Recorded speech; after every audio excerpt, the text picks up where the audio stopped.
होगा कि यथार्थ हॉस्पिटल के अंदर जो हॉस्पिटल का जो स्टाफ था और जो तीमारदार थे उनके बीच धक्का मुक्की और बेल्टों से मार पिटाई का एक वीडियो सोशल मीडिया पर जमकर वायरल हुआ। इसकी पूरी सच्चाई क्या है ये अब हम आपको दिखाने वाले हैं, क्योंकि ये वीडियो काफ़ी दिनों से चल रहा था और ये वीडियो की वजह से कई सारी अफवाहें भी यहाँ पर हो रही थी। इसको लेकर हमने शुरू से लेके और आज तक का एनालाइज किया कि आखिरकार ये पूरा मामला क्या था। इस पूरे मामले में क्या तीमारदारों की गलती थी, क्या हॉस्पिटल के जो स्टाफ है उनकी गलती थी, कि आखिरकार बात कहां से शुरू हुई और आखिर ये मामला इतना बढ़ कैसे गया। तो अभी हम यथार्थ हॉस्पिटल के अंदर हैं, तो चलिए अब हम चलते हैं और दिखाते हैं आपको। रुक जाओ जरा से। तो अभी हम यथार्थ के अंदर पहुंच चुके हैं, तो चलिए अब हम इस बात की पूरी सच्चाई शुरू से लेकर एंड तक क्या हुआ, आखिर पूरा मामला क्या था, ये हम आपको दिखाने वाले हैं।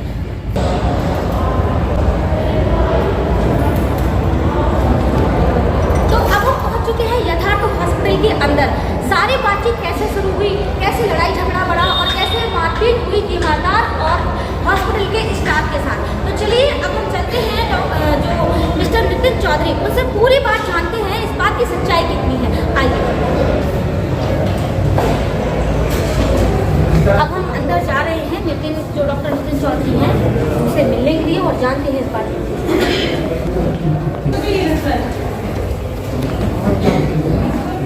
तो आइए थोड़ा सा कैमरामैन साहब आ जाएं। हेलो, कैसे हैं आप? नमस्कार।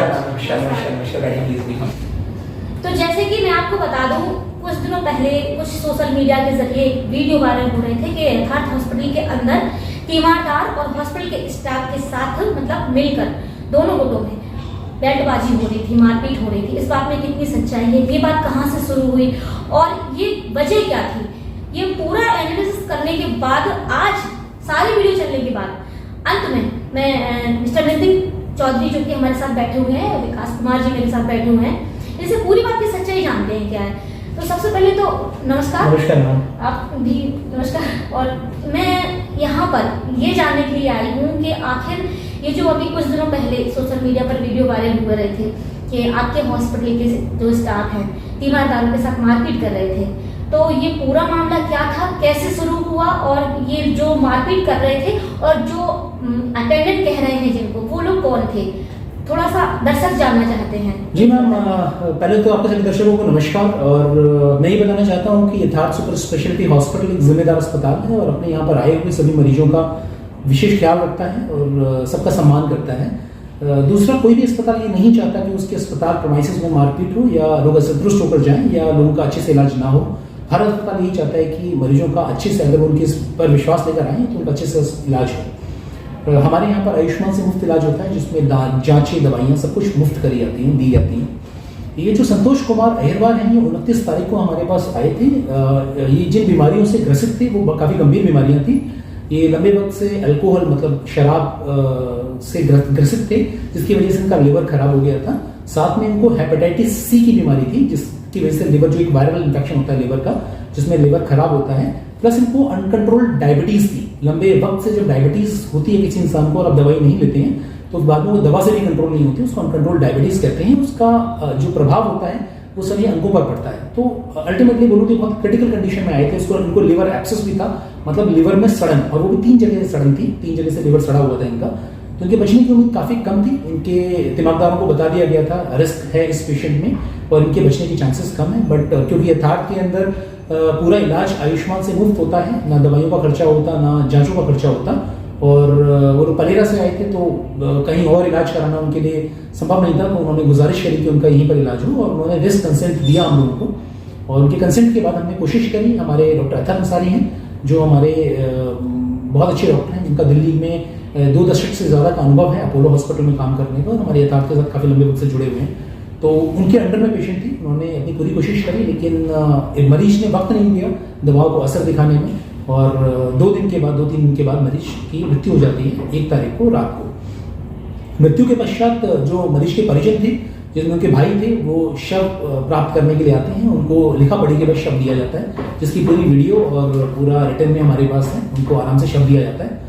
उसी वक्त जब ये शव की लिखा पढ़ी हो रही है, सब कुछ हो रहा था, उसी वक्त पर कुछ उपद्रवी तत्व आते हैं अब वो कौन थे, वो क्या थे, इनकी पहचान बड़ी मुश्किल है, क्योंकि उस वक्त इनके दिमागदारों ने भी, मरीज के दिमागदार थे, उन्होंने बोला था कि ये हमारे साथ नहीं है, और वो लोग शराब के नशे में थे। उसमें से 2-3 लोग धुत थे शराब में। उन्होंने हमारे नर्सिंग स्टाफ के साथ मारपीट करी और 10,000 रुपये की मांग करी, 10 से 12,000 रुपये मांगे क्रियाकर्म के नाम पर, कि इस मरीज का क्रियाकर्म करना है और क्रियाकर्म के पैसे अस्पताल दें। तो अस्पताल की ऐसी पॉलिसी किसी की होती नहीं है, तो हमने मना किया कि हम क्रियाकर्म के पैसे नहीं दे सकते।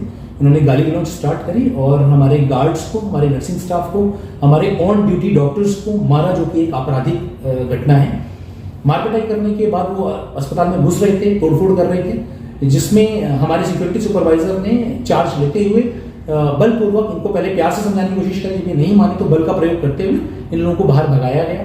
जब ये लोग अस्पताल से भाग गए, हमने तुरंत अपने पास जो नराई चौकी है वहाँ पर खबर करी कि कुछ उपद्रवी यहाँ पर उपद्रव कर रहे हैं। वहाँ से पुलिस वाले भी आए, उन्होंने पूरा सहयोग दिया, लेकिन जब तक वो लोग आए तब तक ये लोग 10-15 मिनट की घटना है, तब तक ये लोग मारपिटाई करके भाग गए थे। पुलिस वाले आए और उन्होंने देखा और चले गए। इसी संबंध में हमने जो एक रिपोर्ट है वो कलेक्टर ऑफिस में, एसपी ऑफिस में और SHO नराई चौकी के SHO के को दे, थाना प्रभारी को दे दी है, और इस पर जांच वो लोग कर रहे हैं। CCTV फुटेज दे दिए गए हैं, जिसमें उन्होंने सबसे पहले जब हमारे डॉक्टरों को, नर्सिंग स्टाफ को मारा, चीज़ों की तोड़फोड़ करी, सामान, अस्पताल के सामान को क्षति पहुंचाई, वो सारी की सारी चीज़ों को मुहैया करा दी गई है। अस्पताल की छवि बिल्कुल साफ है। हम लोगों की कोशिश यही होती है कि किसी भी मरीज के साथ कभी कोई नुकसान ना हो। ये एक बड़ा अस्पताल है जहाँ पर मरीजों की जो चिकित्सा है वो हमेशा प्राथमिकता दी गई है उसको। आयुष्मान से मुफ्त इलाज होता है। हम कभी आयुष्मान के मरीज से कभी उनको कोई पैसा खर्च नहीं करना पड़ता, और हम ये दावा भी करते हैं कि जिस तरह की मशीनरी, जिस तरह की चिकित्सा सुविधा बुंदेलखंड में हमारे पास है, वो यहाँ पर आसपास में बुंदेलखंड में किसी के पास भी नहीं है। और कोशिश यही करते हैं हम लोग की बेहतर से बेहतर सुविधा दें मरीज को। साथ ही हम लोग और भी अन्य, जैसे उनका खाना हो गया, दिमागदारों का खाना, बहुत सारी चीज़ें हम लोग मरीज की सहूलियत के लिए देते हैं। तो कोशिश यही रहती है कि मरीज को कभी कोई नुकसान ना हो। लेकिन पता नहीं क्यों कुछ यूट्यूबर्स ने इसका फ़ायदा उठाते हुए अपने चैनल्स या अपने लाइक्स या पता नहीं क्यों किस उद्देश्य के साथ उन्होंने इसकी एक तरफा वीडियो चलाई, और केवल, जबकि इसके खिलाफ ना दिमागदारों ने, किसी ने कभी कोई सामने आया भी नहीं इस को लेकर, लेकिन यूट्यूबर्स ने केवल अपने आपको, अपने चैनल को चमकाने के लिए उल्टी सीधी खबरें चलाई हैं, और एक तरफ की खबरें चलाई हैं, पुष्टि भी नहीं करी, हम लोगों से मिले भी नहीं, अस्पताल में आकर जानने की कोशिश भी नहीं करी कि क्या समस्या थी, क्या हुआ एक्चुअली में, और केवल एक तरफा एक वीडियो क्लिप को लेकर उन्होंने बिना मतलब का आधी अधूरी चीज़ों को जानते हुए बाइक चलाई। दुख के साथ कहना पड़ रहा है कि बुंदेलखंड की जो भोली वाली जनता है, उनके इमोशंस का खिलवाड़ या उनके इमोशंस के साथ खेलने की कोशिश करते हैं ये यूट्यूब चैनल्स, जो कि अनऑथराइज्ड हैं, और एक असत्य या अधूरी चीज़ों को चलाकर केवल एक मनोरंजन का साधन समझते हैं, और जो कि बहुत दुख की बात है। ऐसा नहीं करना चाहिए। जब भी आप कोई खबर चला रहे हैं, भले आप यूट्यूब चैनल चला रहे हैं, कोई भी जिम्मेदार चैनल है, स्पेशली ज़्यादातर यूट्यूब चैनल वाले करते हैं जिनका कोई ऑथराइजेशन नहीं होता, अगर आप ऐसी कोई खबर चला रहे हैं तो उसकी पूरी पुष्टि करें, दोनों पक्ष जानें, आप समझें सच्चाई क्या है, सच्चाई जानने के बाद ही चलाएं। आप आधी अधूरी खबर चलाने से गुमराह होती है भोली वाली जनता बुंदेलखंड की, जो कि बहुत दुखद है। और बाकी मिस्टर विकास, जैसे कि खबरों के माध्यम से पता चल रहा था, लोग कह रहे थे, मतलब जो वीडियो में बता रहे थे कि हॉस्पिटल के गुंडे हैं, या गुंडे मतलब अस्पताल के अंदर हैं, या अस्पताल ही गुंडों का है, इस तरह की कुछ बातें हो रही थी, जो मारपीट करने के लिए अंदर आए थे और आपका स्टाफ ही कर रहा था। तो मतलब जो तीमारदार थे, क्या वो तीमारदार थे? मैम उस वक्त क्योंकि जब मारपीटाई चल रही थी क्योंकि हमने डॉक्टर से पूछा, तो हमारे ICU के डॉक्टर का कहना है कि ये जो लोग मारपिटाई कर रहे थे, हल्ला मचा रहे थे उस टाइम डॉक्टर के साथ, वो कभी भी मरीज को देखने नहीं आए। अच्छा, वो तीमारदार नहीं, ऐसा उनका कहना है। क्योंकि दिमागदारों की पहचान, दिमागदार हम उसको मानेंगे जो लिखा पढ़ी में साथ में है, या मरीज के साथ रहा है, या जिसने मरीज की देखभाल करी है, हमारे पॉइंट ऑफ व्यू से वो दिमागदार है। लेकिन अचानक से एक दिन कोई प्रकट होता है और अस्पताल से क्रियाकर्म के नाम पर पैसे मांगने लगता है, तो उसको मैं दिमागदार को नहीं बोलूंगा, और वो हुड़दंग मचाता है, नर्सिंग स्टाफ को मारता है, तो उसको मैं दिमागदार नहीं बोलूंगा। जो पेशेंट एक्सपायर हुआ था, उसका जो वाइफ थी, उसने कहा कि ये उसके साथ है? नहीं मैडम, उनसे जब हमने पूछा, जब ये घटना हो रही थी, हमने पूछा कि क्या ये लोग आपके साथ हैं, तो उन्होंने उस वक्त मना किया कि हमारे साथ नहीं है, और उसके बाद ही हमने बल का प्रयोग किया, और जो लोग हुड़दंग मचा रहे थे उन लोगों को बाहर भेजा। आप वीडियो में देखेंगे दोनों तरफ से, अगर आप दोनों वीडियो देखेंगे तो केवल हमारे सिक्योरिटी गार्ड्स ने बल का प्रयोग करके उन्हीं लोगों को भगाया है अस्पताल से। ये भी आरोप था कि आप उस शब्द देने से हॉस्पिटल मना कर रहा है मृतक का। नहीं मैडम, ऐसा कोई आपके पास प्रूफ है कि आपने शब्द दिया है? जी मैडम, राजी खुशी तरीके से? जी मैडम, हमारे पास रिटन कंसेंट होता है जब भी हम कोई बॉडी लेते हैं, हमारे पास रिटन कंसेंट होता है जिसमें वो बाकायदा लिख कर देते हैं कि हमें शव प्राप्त हो गया है। तो आपने दिया था? हाँ जी, हाँ जी, हमारे पास हम हर पेशेंट का जिसको भी शव देते हैं उसका बिल्कुल रिटन कंसेंट लेते हैं, और फॉर्चुनेटली इसकी वीडियो भी है हमारे पास और रिटन कंसेंट भी है जिसमें हमने शव दिया है और उसमें उन्होंने, उनके भाई ने शव को प्राप्त किया। एक बात और जानना चाहते हैं, जैसे जो भी घटना घटी है उस घटना के बाद किसी भी व्यक्ति ने, अटेंडर ने आपके हॉस्पिटल के खिलाफ या आपके स्टाफ के खिलाफ कोई कंप्लेन दर्ज करवाई? नहीं मैम, कोई भी सामने नहीं आया। अगर किसी को कोई आपत्ति होती तो हमारे से बात करता है, मैनेजमेंट से बात करता है या पुलिस में जाकर कंप्लेन रेज कराते हैं। कोई कंप्लेन नहीं हुई है, ना किसी कोई सामने आया है, और इसका बिल्कुल कारण यही है क्योंकि जो लोग हुड़दंग मचा रहे थे, अगर वो लोग सामने आ जाएंगे, एक्सपोज हो जाएंगे तो उल्टा उन पर कार्रवाई की जाएगी, क्योंकि वो लोग शराब पिए हुए थे, शराब के नशे में उन्होंने तोड़फोड़ मचाई है जो कि अपराधी घटना है।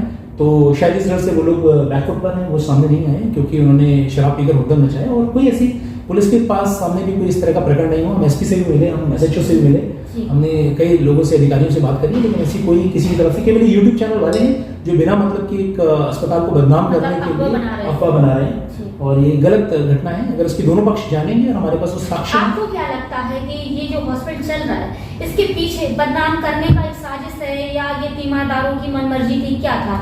क्योंकि अभी ऐसी सुविधाएं तो अभी संभव कहीं नहीं है।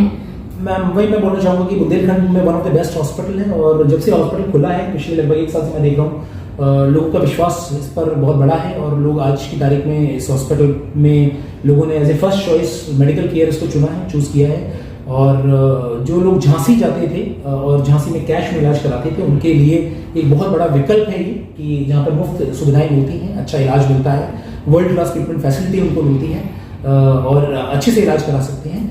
तो हो सकता है इसमें कुछ लोगों को, कुछ तो यहाँ पर उपद्रवी भी इसलिए आते हैं कि भाई ये संस्था है, चल रही है, और यहाँ पर अगर हम इस तरह की कोई चीजें करेंगे तो हमें जो है कुछ पैसे मिल जाएंगे इस संस्था से, शायद ये सोच हो, मानसिकता हो। या फिर उसके बाद जब ये यूट्यूबर्स के पास जाता है तो उनके अपने लालच होते हैं कि अगर हम ये मारपिटाई की वीडियो, एक तरफा वीडियो चलाएंगे तो लोग इसको देखेंगे और इससे हमारे यूट्यूब के लाइक्स या व्यूज बढ़ेंगे, एक ये भी हो सकता है। और जितना इसलिए उन्होंने शायद दोनों तरफ की खबर को की पुष्टि नहीं करी है, दोनों तरफ नहीं देखी। और तीसरा हो सकता है यहाँ पर आसपास के जो नर्सिंग होम है जिनने पेशेंट्स ने जाना कम किया है और यथार्थी का विश्वास बनाया है, शायद उनकी भी ये हो सकती है कि उन्होंने भी इसको प्रोवोक किया हो ताकि यथार्थ की छवि खराब हो और लोग यथार्थ से हटकर उनके पास जाने लगे। लेकिन इन चीज़ों से छवि खराब नहीं होती है। लोग जो यहाँ सुविधाएं ले चुके हैं, इलाज ले चुके हैं, वो लोग जानते हैं किस तरह का इलाज, किस तरह की चिकित्सा सुविधा हमारे अस्पताल में दी जाती है, और ऊपर वाले का मार्गदर्शन रहा तो हम इसी तरह की चिकित्सा सुविधा और इलाज, बेहतर से बेहतर इलाज देते रहे। अच्छा, जैसे कि पता चल रहा है, लोग कह रहे हैं कि अगर हॉस्पिटल, यथार्थ हॉस्पिटल गए तो वहाँ मत जाना, वहाँ पर बेल्टों से पिटाई होती है, क्या ऐसा भविष्य में कभी हो सकता था? मैम कभी भी कोई अस्पताल बेल्टों से पिटाई करने के लिए लोगों को नहीं बुलाता, ये आप जानते हैं। कोई भी अस्पताल कभी ऐसा नहीं चाहेगा कि उसके अस्पताल में लोग आएं और उनको बेल्टों से पीटा जाए। लेकिन ऑफ कोर्स आप कभी ये भी नहीं चाहेंगे कि आपके हॉस्पिटल में कोई आए, आपकी नर्सिस को कोई मारे, आपके डॉक्टरों को भी चप्पल से मारे, आपके लोगों को स्टूल से मारे, उनको मना किया जाए कि आप प्लीज ऐसा ना करें, फिर भी वो मार पिटाई करते रहें। तो उनको बाहर निकालने की पूरी जिम्मेदारी सिक्योरिटी गार्ड्स की होती है। सिक्योरिटी को रखा इसलिए जाता है कि ताकि यहाँ पे कोई उपद्रव ना मचे, यहाँ पर कोई शोर शराबा ना हो और कोई सामाजिक तत्व यहाँ पर किसी तरह की कोई किसी तरह की इस तरह की घटनाओं को, जो अनुचित घटनाएं हैं, उनको अंजाम ना दें। इसके लिए सिक्योरिटी को रखा जाता है। तो उन्होंने अपना काम किया, उन्होंने ऐसे उपद्रवी तत्वों को भगाया। यहाँ पर बहुत सारे मरीज इलाज लेते हैं, रोज के यहाँ पर कम से कम हजारों मरीज आते हैं हमारे अस्पताल में इलाज लेने के लिए, और हजारों लोगों की तो मार पिटाई नहीं होती है, बाकी लोगों किसी की मार पिटाई नहीं है। बहुत सारे मरीज यहाँ पर इलाज लेते हैं, और इतने 1 साल से ऊपर तो मैं यहाँ पर देख रहा हूँ, हमारे यहाँ मार पिटाई कभी किसी के साथ नहीं की है इससे पहले। लेकिन जो लोग ऑफकोर्स उपद्रव करेंगे, अस्पताल की प्रॉपर्टी को नुकसान करेंगे, और तो बचाव तो हमारे डॉक्टर्स का भी अधिकार है और सिक्योरिटी रखी गई है उनके बचाव के लिए। हमारी नर्सेस को भी मारेगा, हमारे डॉक्टर्स को भी मारेगा, हमारे मशीनों को भी तोड़ेगा, तो ऑफकोर्स अब उस सिचुएशन में उनके पास जो उस समय आप पुलिस को कॉल करते? मैम उस टाइम पिटते और पुलिस को कॉल करते तो बड़ी अनुचित सी बात हो जाती है कि उससे हम पहले पिटते रहते, क्योंकि वो लोग हावी हो गए थे। वीडियो देखेंगे तो जो वीडियो का पहला भाग है जिसमें वो लोग हावी हो रहे थे, 10 से 15 के आसपास लोग थे, और जब इमरजेंसी में घुस के उन्होंने हाय हंगामा मचाना शुरू किया, तोड़फोड़ मचानी शुरू मतलब पुलिस को कांटेक्ट करने का मौका नहीं किया। हमने किया, हमने जैसे ही वो हाय अल्लाह मचा और मारपिटाई करी, ये पूरा 15 मिनट का वाक्य है, इतने तक हम लोग संभलते और हमारे सिक्योरिटी गार्ड्स ने आके उनको भगाया। तो तुरंत पहले हमने कॉल किया पुलिस को, हमने इमीडिएटली पुलिस को कॉल किया।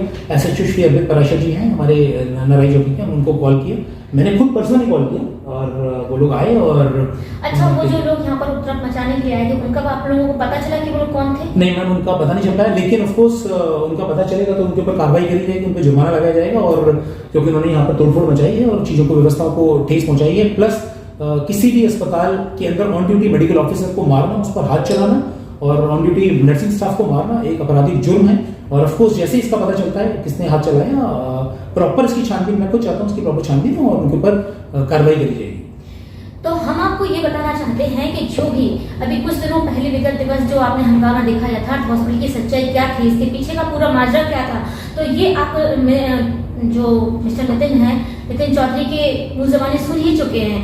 तो ये जो पूरा मामला था बॉडी को देने, मतलब मृतक के शरीर को तीमारदारों को सौंपने का, कि डॉक्टर्स तीमारदारों को मृतक का शव वापस नहीं कर रहे, तो जब जो मृतक था उसका पूरा इलाज आयुष्मान कार्ड के द्वारा किया जा रहा था, यानी कि वो मुफ्त हो रहा था, तो यहाँ पर किसी भी तरह की कोई फीस भरने का सवाल ही पैदा नहीं होता। जब कोई मतलब यहाँ पर यथार्थ हॉस्पिटल में अगर आयुष्मान कार्ड से अपना इलाज करा रहा है और बाई चांस वो एक्सपायर हो गया है, तो उस पर कोई बिल नहीं बना, जब बिल बना ही नहीं है तो फिर हॉस्पिटल वाले बिल मांग कैसे सकते हैं? यही है ना बात। एब्सोल्युटली ना, तो कोई बिल नहीं बना, कोई डिमांड नहीं करी। और जो कंसर्ट पेपर जो साइन करवाया गया था कि हम अपने पेशेंट जो खत्म हुआ है उसको मतलब ले जा रहे हैं सुरक्षित तरीके से, हमें इसके अंदर कुछ ना चाहिए क्योंकि ना कुछ देना है ना कुछ लेना है। लेकिन यहाँ पर जो लोग हंगामा करने के लिए आए थे वो तीमारदार बिल्कुल भी नहीं थे, वो कोई उपद्रवी अलग से थे जो कि मौके का फायदा उठाकर पूरा मतलब ये षड्यंत्र रचकर हॉस्पिटल को बदनाम करने की साजिश रच रहे थे, जो कि पूरी तरह से मतलब विफल हो चुकी है, क्योंकि छोटे मोटे पत्थर फेंकने से ऐसा कुछ होता नहीं। और अगर वो वाकई में तीमारदार थे तो फिर सबको रखकर हंगामा क्यों नहीं हुआ बाहर, और वो तीमारदार कहाँ गए? उन्होंने हॉस्पिटल के खिलाफ कोई भी कंप्लेंट दर्ज क्यों नहीं कर पाई? मतलब अगर आप सोचेंगे तो दोनों पहलू को सोचो, क्या एक ही पहलू सोचना सही है कि मतलब हॉस्पिटल में मारपीट हुई? ये भी तो सोचो कि मारपीट जिनके साथ हुई है उन्होंने कोई कंप्लेन आखिरकार क्यों नहीं की?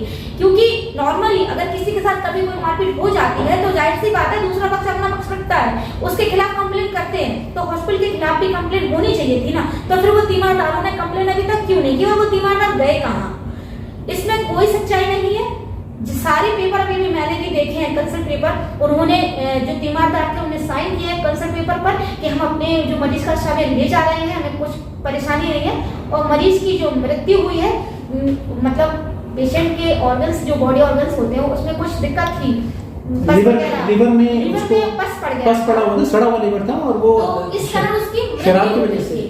अदरवाइज वो तो जब पेशेंट की इतनी क्रिटिकल हालत है तो जाहिर सी बात है भगवान की मर्जी है, जब और मृत्यु ऊपर वाले के हाथ में होता है। लेकिन ये इस तरह से षड्यंत्र करके लोगों को बदनाम करना, किसी की छवि को धूमिल करना, ये बहुत ही गलत चीज है। इस तरह के सोशल मीडिया पर वीडियो मैंने अभी कुछ दिनों पहले ज्यादा से ज्यादा वायरल हो रहे थे, जब से लेकर अब तक पूरा सोचने समझने के बाद आज मैं मिस्टर नितिन और विकास सर के पास आए हैं, सब कुछ जाना और पेपर भी मैंने देखे हैं। यहाँ पर ऐसा हंगामा हुआ था, एग्जैक्टली हुआ था, ये तो सभी ने देखा, लेकिन उसमें कितनी सच्चाई थी डॉक्टर नितिन बता चुके हैं। तो ऐसे हम अगले वीडियो में आपसे फिर मिलेंगे, ऐसे ही कई चीजों को दिखाएंगे। अगर आपको हमारी बात सच लगती है, सही लगती है तो प्लीज लाइक, कमेंट और शेयर जरूर करें। आगे हम फिर मिलते हैं, तब तक के लिए नमस्कार।